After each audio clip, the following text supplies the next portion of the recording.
علیکم ګرانو کتونکو. نن به موږ ستاسو وړاندې یو ډېر مزداري چای تیارو. دا چای به موږ پیشن فروټ نه تیارو.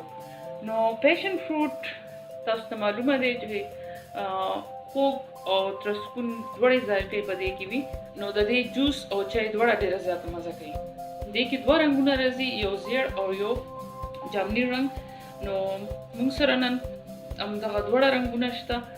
نو راځئ چې بیا موږ چای جوړی کو پیشن فروټ نه. نو یو کټل کې مونږ ګرمې اوبه راواغستې، هغې کې به اوس مونږ یو ټي بیګ واچو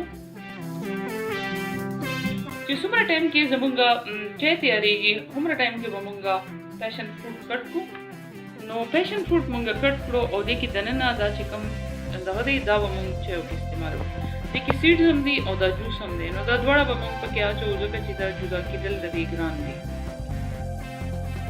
دا بل به هم کټ کړو. پیشن فروټ ډېر زیات ارومیټک او ښکلی سینټ والا فروټ دی.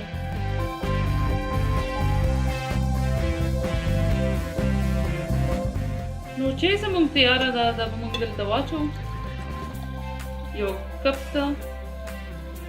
ستاسو خوښه ده که ډېر زیاتې تورې غواړئ نو بیا دې کې لږ نور ساتې پرېږدئ چې ټي بیګ نه ایکسټریکټ زیات راوځي.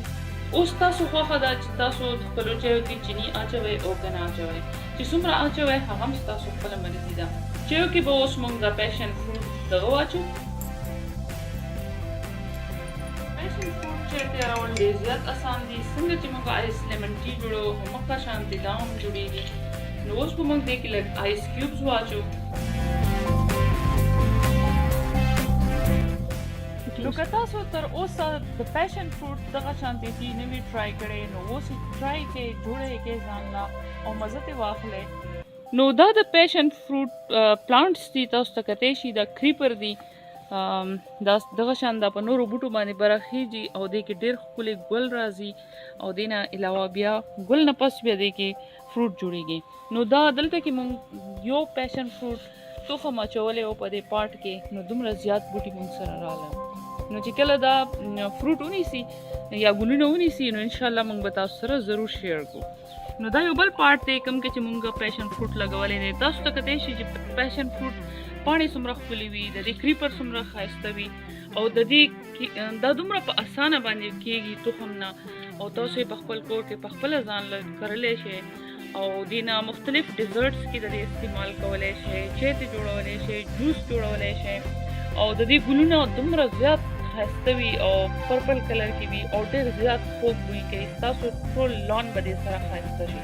نو دا تور تور چې تاسو ته ښکاري دا د پیشن فروټ تخم دی. نو همدغه شانتې پیشن فروټ نه تاسو تخم راوالی او ځمکه کې یا په پاټ کې وکرئ نو څو ورځو کې به ستاسو دومره ښکلي بوټي تیار شي.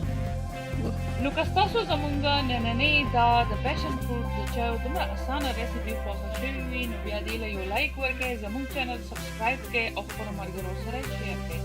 ویډیو کتلو دپاره ستاسو ډېره مننه. خپل ډېر خیال ساتئ. الله په امان. السلام علیکم.